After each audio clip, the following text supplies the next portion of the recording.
초파일이 이제 한 달, 두 달, 딱 두 달이 남은 듯합니다.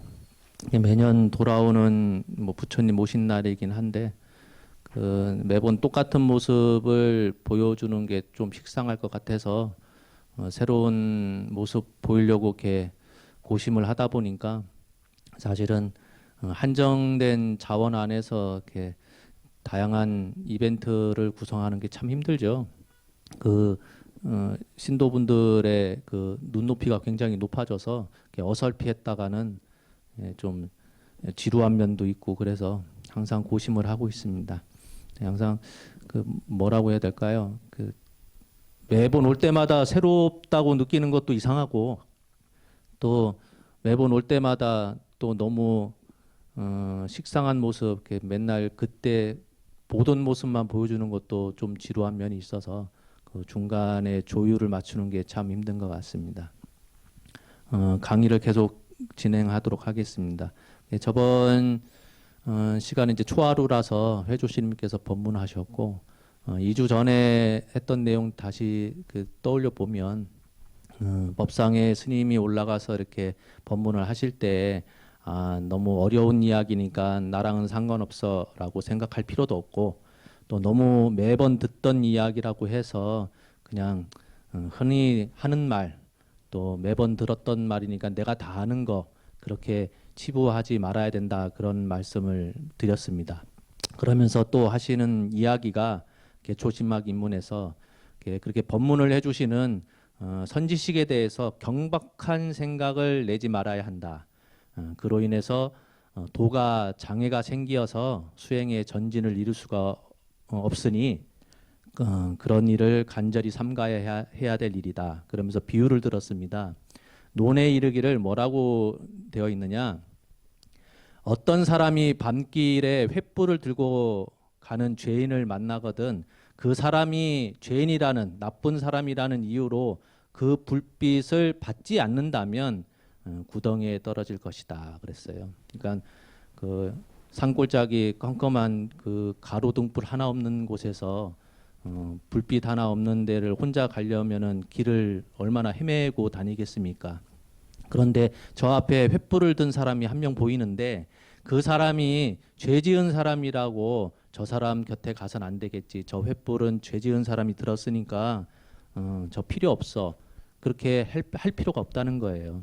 여기서 죄인이라는 표현을 썼지만 그 무슨 큰 흉악범죄 그런 죄를 지은 사람을 비유를 든 게 아니라 나보다 못난 사람, 나보다 덜 배운 사람, 나보다 뭔가 부족한 사람 그런 사람이라 할지라도 도움이 되는 일이 있으면 내가 도움을 받으면 되는 것이지 저 사람은 나보다 가방끈도 짧아 나보다 가진 것도 없어 배운 것도 너무나 협소하고 나보다 더 못생기고 그렇다고 해서 그 사람을 폄하하면서 내칠 건 아니라는 얘기죠.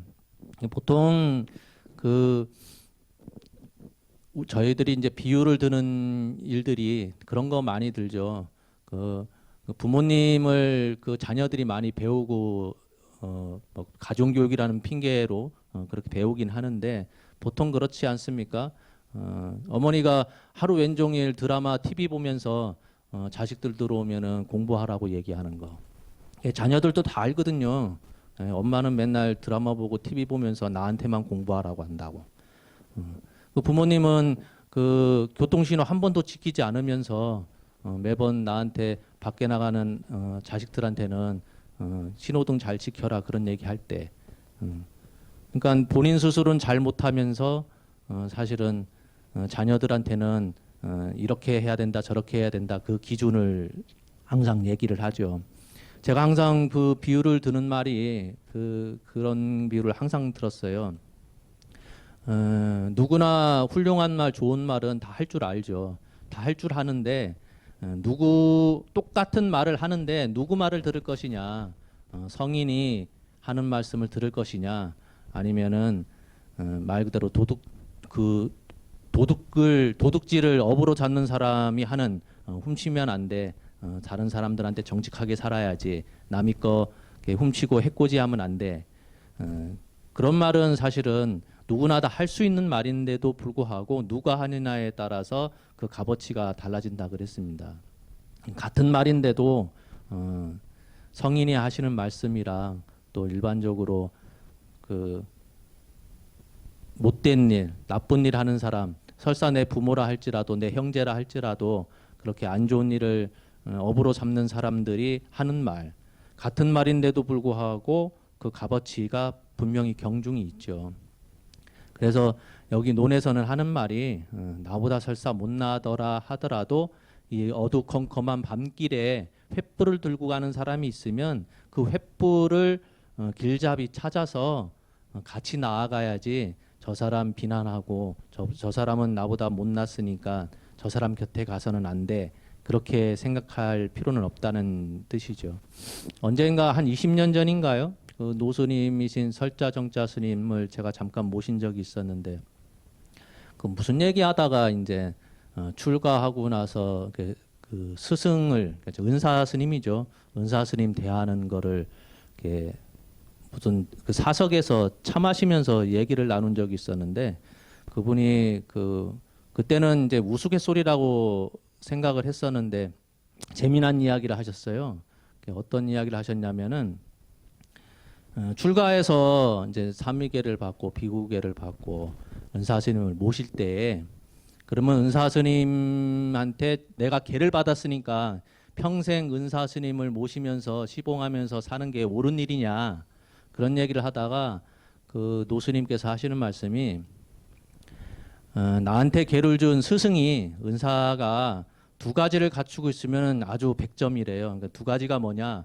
법도 있고 경제력도 뛰어나면 그거는 뭐 나가라고 내치더라도 바지가랑이 붙들고선 그 옆에서 시봉을 하고 공부를 하면 아주 좋다고 그런 말씀을 하시면서 그거보다 못한 게 뭐냐? 경제력은 없는데 법이 있는 분 그런 분들이 있죠. 아주 훌륭하신 스승님인데 갖춘 것이 너무나 형편없어서 같이 배고프고 지내야 되는 그런 사찰이 있어요. 그러니까 경제력은 너무나 형편없는데 저분은 누가 보더라도 참 훌륭하신 분이고 행동이 바르고 항상 옳은 말만 하시는 그런 스승일 것 같으면 내가 전생에 지은 복이 이거밖에 안 되니 그렇더라도 은사 스님께서 법이 있는 훌륭하신 분이니까 힘들더라도 평생 모시면서 배우면 된대요. 근데 법이 없으면서 경제력이 아주 뛰어나신 분 있죠. 하시는 말씀은 다 육두문자를 섞어가면서 제가자보다도 못한 아주 험악한 말을 하시는데 어떻게 전생에 그 복을 많이 지으셨는지는 모르겠으나 아주 사찰을 크게 일구고 또 풍족하게 지내시는 그런 은사스님이 계실 거 아닙니까? 그런 분들은 평생 모실 게 아니기 때문에 아침에 공양을 잘 마치고 나면 정중하게 삼배 드리면서 스님 저 공부하러 떠나야 되겠습니다 라고 이렇게 인사하고 나오면 된대요. 걸망 매들고. 그럼 마지막에 핫바리가 뭐냐? 법도 없고 경제력도 없는 그런 스승을 만날 수도 있잖아요. 그런 분들은 아침에 인사드릴 것도 없이 야밤도조를 하면 된대요. 야밤도조. 얘를 갖출 필요도 없다는 얘기죠. 법도 없고 경제력도 없으면 그냥 말짱황이니까 다행히 은사 스님께서 나한테 계를 주셔서 내가 스님이 됐으니 그거에 대한 고마움은 가질지언정 나 붙잡을 줄 모르니까 야밤에 다들 조용할 때 그냥 걸망 싸들고 도망 나오면 된다 그런 말씀을 하신 적이 있어요. 그러니 당신이 보기에는 법도 있고 경제력도 풍족한 그런 분을 만나면 참 좋긴 하겠는데 상황이 그렇게 될 수가 없죠. 그 제 도반 스님 중에 한 분이 그 은사 스님이 제가 존경하는 그 도천 스님이라고 계셔요. 우리가 그 매번 듣기로 경허 스님 제자 하면 뭐 수월 스님, 저희 망공 스님도 있고 하남 스님도 계시고 근데 수월 스님이라고 그분이 그 지리산 마하연에서 공부를 하셨던 분인데 그분은 사실은 굉장히 그 오래전 옛날 스님이긴 한데 우리한테는 잘 안 알려진 그런 분이거든요. 그분의 제자가 도천 스님이라고 계셔요. 도천 스님의 그 도반이 누구냐면은 서암 스님 들어보셨죠? 송서암 스님. 송서암 스님과 그 대둔산의 태고사를 일구신 도천 스님이 도반이에요. 근데 그 도천 스님이 얼마나 특이하신 분이냐면은 그 대둔산의 태고사를 만들 때에 거기 뭐 산골짜기에다 왜 절을 만드시는가 했더니 당신이 그 수월 스님을 그 당신 은사였던 수월 스님을 모시고 있을 때 그 금강산 마하연에서 잠깐 모셨는가 봐요. 근데 그 대둔산의 그 태고사라고 하는 그 터가 그 마하연과 비슷한 그런 모습을 갖고 계셔서 당신이 거기서 수십 년간을 직접 삽질도 하고 조그만한 그 포크레인 있잖아요. 그걸 사가지고 당신이 직접 운전하셔서 불사를 크게 일구셨거든요. 그러니 어떤 계획을 갖추어서 도량을 일구신 게 아니라 당신이 그때그때 필요에 의해서 방을 요렇게도 만들고 저렇게도 만들고 하다 보니까 거기 같이 살고 있는 사람도 방이 몇 개인지 몰라요. 조그만한 방을 하도 많이 만드셔서 그러니까 왜 이렇게 만드시는가 봤더니 누가 찾아와서 공부하겠다 그러면은 그 사람의 성품을 이렇게 잘 보시는가 봐요. 성품을 보고 너는 이 방을 써라, 너는 저 방을 써라 이렇게 방을 이렇게 배정을 해주셨어요. 그러니 저희가 보기에는 참 특이하신 분이다라고 생각이 들었는데 그분이 얼마나 재미냐면은 귀가 이게 잘 안 들리셔요. 연세를 많이 드셨으니까. 그 막내 제자가 제 도반인데 그 스님이 그 뭐죠? 그 기로 이렇게 치료하는 뭐 그런 분이 계시는가 봐요. 처사 중에 몸을 이렇게 잘 이렇게 마사지하고 해서 기운을 불어 넣어서 치료하시는 그런 분이 계셨는데 은사 스님을 위해서 그분을 모셔와 가지고 스님한테 소개를 했어요. 스님, 이 거사가 기 치료를 그렇게 잘 하시는데 스님 저녁에 잠깐 시간을 내주셔요 했더니 은사 스님이 이제 끄덕끄덕 거리면서 그러자 했는데 건 2시간 가까이 그 거사가 땀을 뻘뻘 흘리면서 막 몸을 이렇게 마사지도 하고 하면서 온몸을 다 주물러 가지고 이렇게 힘들게 뭐 치료 아닌 치료를 하지 않았겠습니까? 2시간 지나고 나서 뜬금없이 그 도천 스님께서 제 도반한테 그런 거예요. 다 끝나고 나니까 귀를 치료한다고 했는데 귀는 언제 치료하냐? 뜬금없이 당신은 귀 치료하시는 분이라는 말을 자기 귀가 잘 안 들리니까 귀를 치료하는 그런 거산 줄 알고 2시간 동안 계속 아무 말 없이 그 몸을 내맡기면서 그렇게 했는데 2시간 동안 계속 참고 계신 거죠. 근데 그분이 막내 제자다 보니까 얼마나 귀여워하셨냐면은 해인사 이제 해제하고선 산철에 갔다가 다시 동안거 기도하러 해인사에 다시 들어올 때 되면은 용돈을 줘야 되잖아요. 용돈을 줘야 되면은 다락에 이렇게 올라가셔가지고 뭔가 돈을 막 샌대요. 차차차차 하면서 그 막내 제자가 용돈을 우리 은사 스님께서 많이 주시려고 저렇게 세고 계시구나. 그래서 기대를 잔뜩 하고 있대요. 그러면은 이제 봉투 두툼한 봉투 딱 받아서 그 자리에서 펼쳐볼 수는 없으니까 감사합니다 하고선 받고선 이제 버스 타고 해인사로 들어올 때 옆에 사람 볼까봐 슬쩍 이렇게 봉투를 열어보면 꾸깃꾸깃한 1,000원짜리 1,000원짜리를 그러니까 불전 이렇게 한 거를 다락에다 올려놓고 그 자루에 그냥 담겨져 있는 꾸깃꾸깃한 종이를 일일이 하나하나 펴서 펴가면서 그걸 세 가지고 1, 20만 원 그렇게 주고 하셨다는 거예요. 그러니까 우리가 볼 때는 그 용돈을 좀 10,000원짜리로 좀 두툼하게 주시지 뭐 1,000원짜리를 그렇게 주시나 할 텐데 당신은 그런 개념도 없고 다만 막내 제자니까 내가 손수 용돈 줘야지 그 생각에 당신이 딴 사람 시키지 않고 직접 돈을 세서 주셨던 분이거든요.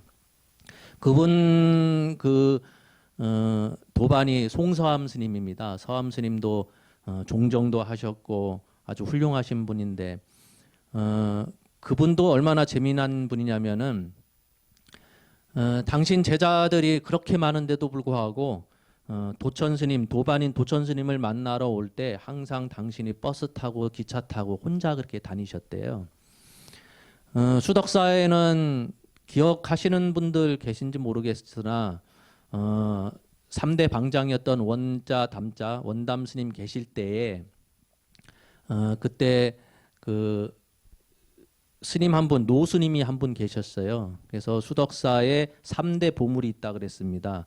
보물 하나는 대웅전, 대웅전이 보물로 되어 있고, 그 다음에 그 원담방장 스님, 우리는 꼬마 스님, 애기 스님이라 불렸던 원담방장 스님이 아주 훌륭하신 분이라 보물이라고 이렇게 여겼고, 그 다음에 그 같이 옆에 계시던 노 스님 한 분 계신데 그 법명이 생각 안 나네.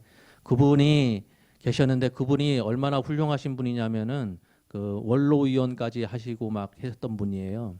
근데 그 양반도 참 재미난 게 당신이 해야 될 일을 옆에 사람이 도움 주는 것을 그렇게 거부하셨어요. 뭐 무거운 거 들고 가면은 제가 행자 때 스님 제가 방까지 들어다 드리겠습니다. 그러면은 손을 탁 치면서 네 할 일이나 제대로 해라. 뭐 물건 들으려고 하면은 당신이 다 말리고 빨래를 하는데 당신이 잠깐 외출했다가 오면은 그래도 빨래보살이 노스님께서 어떻게 빨래하시나 싶어가지고 방 안에 들어가서 방 청소 다 끝나고 빨래를 다 해놓으면 빨래를 다 집어던졌어요. 그리고 당신이 다시 손수 빨래를 했어요. 그러니까 당신은 당신이 할 수 있는 일을 남한테 절대 맡긴 적이 없어요. 건전지 하나 사기 위해서 덕산 그 수덕사에서 덕산까지 차로 가면 달랑 5분밖에 안 걸리겠지만 그 고개를 몇 개 넘어야 되는 길을 당신이 걸어서 다니셨거든요. 원로위원이라고 하시는 분이 당신 상자가 원주도 보고 선방에서 기도도 하고 참선도 하고 그렇게 훌륭하신 분들이 많았는데도 불구하고 건전지 하나 구하려고 당신이 직접 덕산까지 걸어서 사갖고 오고 그러셨거든요.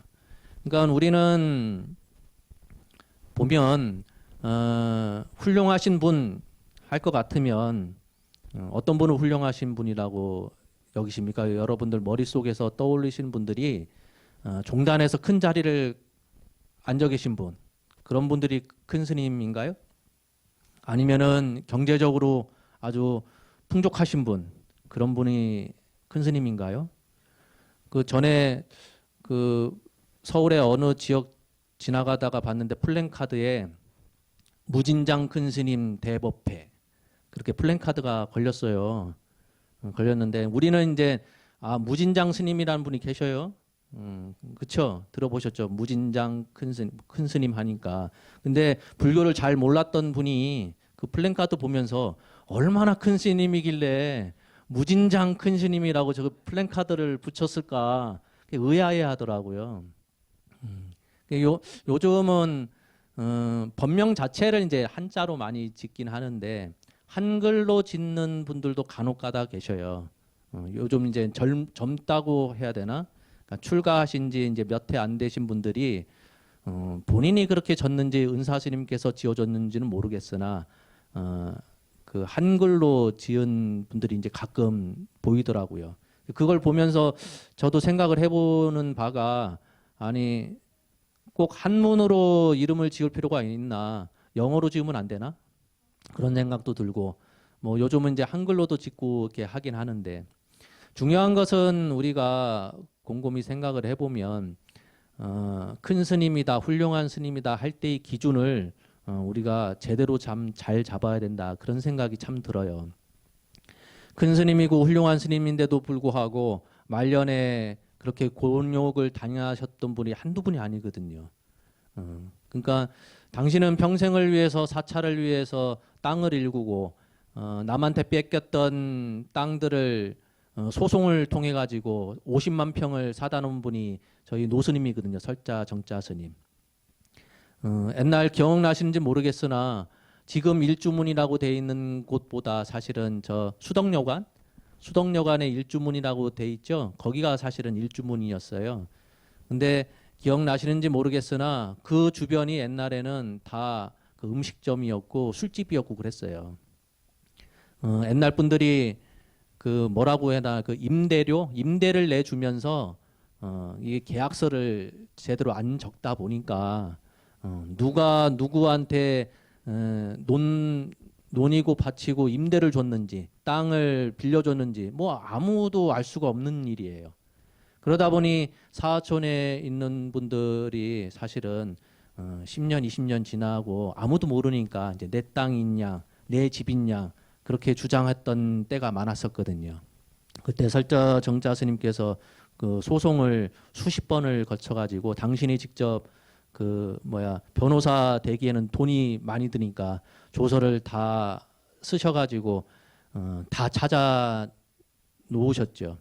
근데 지금은 보세요.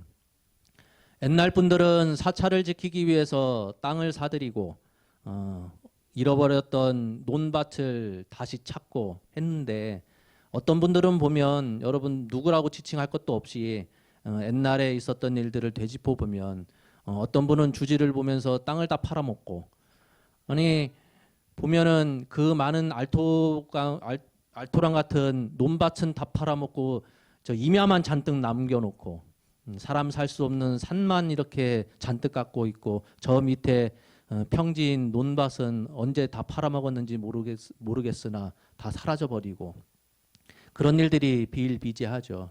그러니 우리가 생각하는 스승이다 하는 그런 기준 자체가 여러분들도 한번 고심을 해볼 때가 되지 않았나 그런 생각이 듭니다.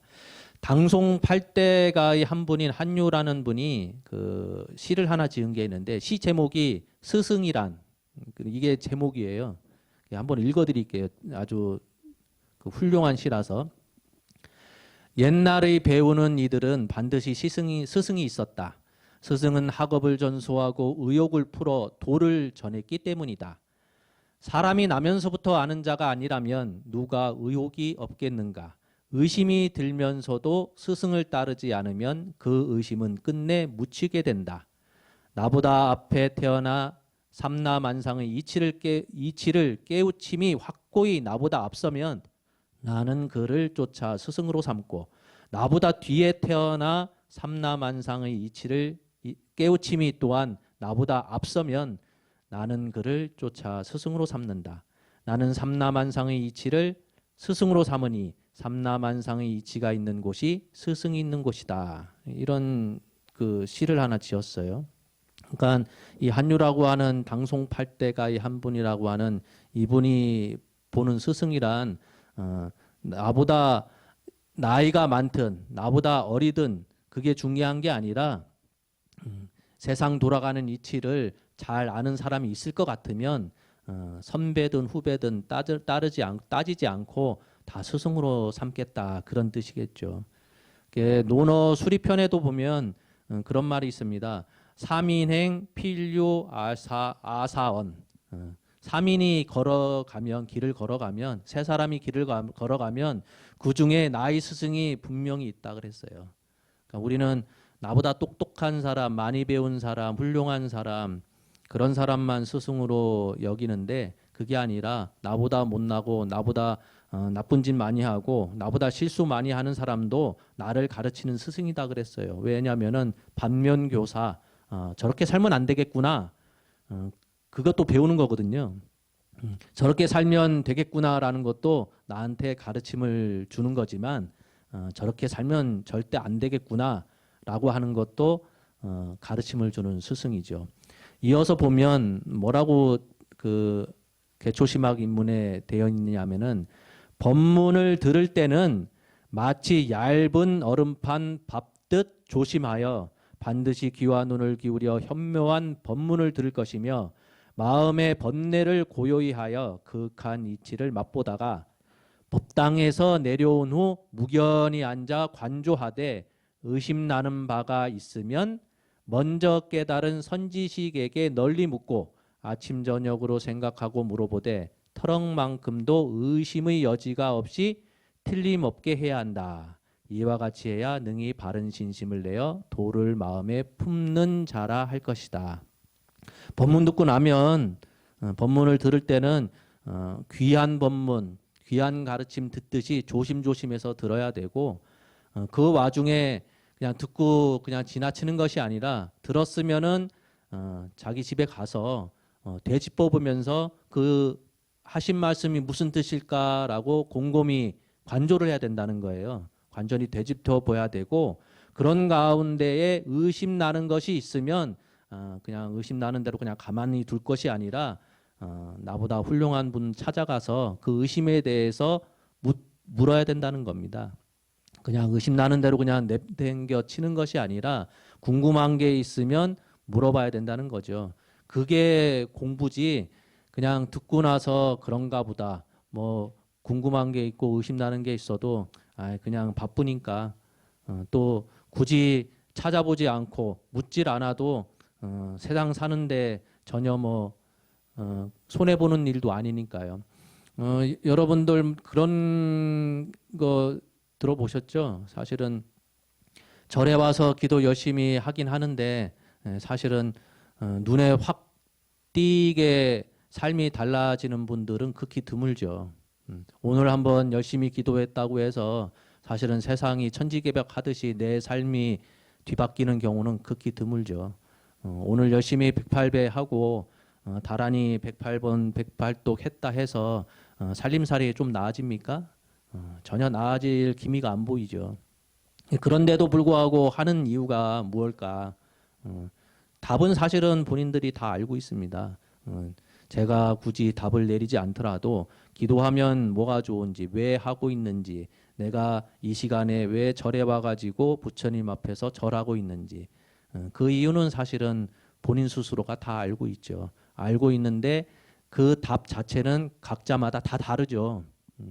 그 다른 것을 굳이 저 사람은 내가 생각한 것과 달라라고 의아해할 필요가 없어요.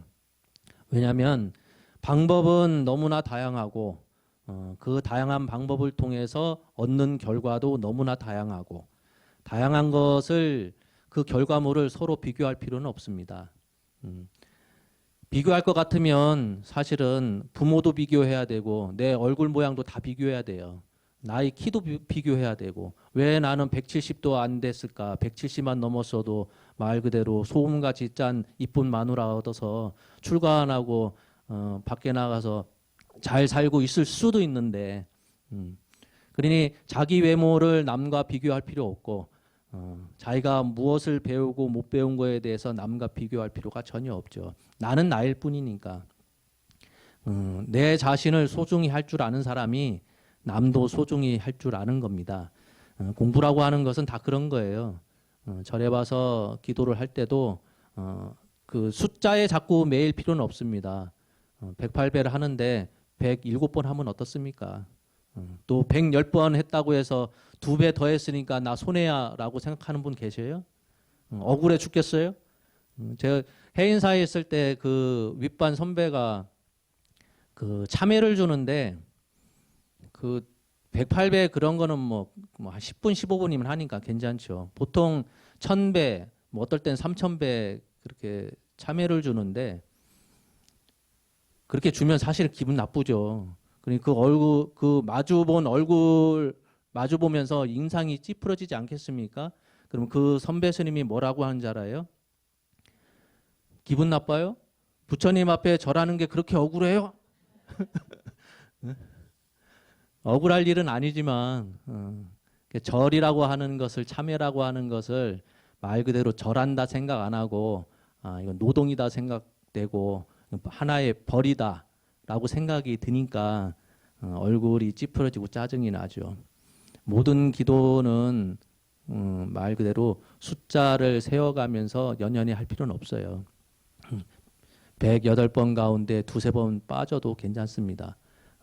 108번 해야 되는데 염주 깜빡 잊고 안 돌려가지고 115번 해도 괜찮아요. 그러니까 너무 그런 숫자에 그 집착해가지고 공부할 필요는 전혀 없습니다. 오늘 하루 3배 하면서 마음이 편안해졌으면 그게 108배, 1000배 한 것과 똑같은 거예요. 1000배 했는데도 불구하고 뭔가 자꾸 화가 나고 부족한 것 같고 세상이 나만 외면하는 것 같고 하면 그거는 아무리 3000배를 하든 10,000배를 하든 의미가 없는 기도죠. 그러니 와서 법당에 설사 들어오지 않더라도 그냥 마당에서 주변 풍경 한번 보고 마음이 편안해졌으면 그냥 내려가셔도 괜찮은 겁니다. 그러니 기도에 너무 목매이지 마시고 기도하는 가운데에 왜 이렇게 내가 원하는 바가 이루어지지 않을까 걱정할 필요가 전혀 없을 듯합니다. 봄이 온 것 같습니다. 그 와중에도 그 환절기니까 건강 잘 유념하시고 항상 즐거운 일만 있기를 바라겠습니다. 오늘 늦었습니다. 감사합니다.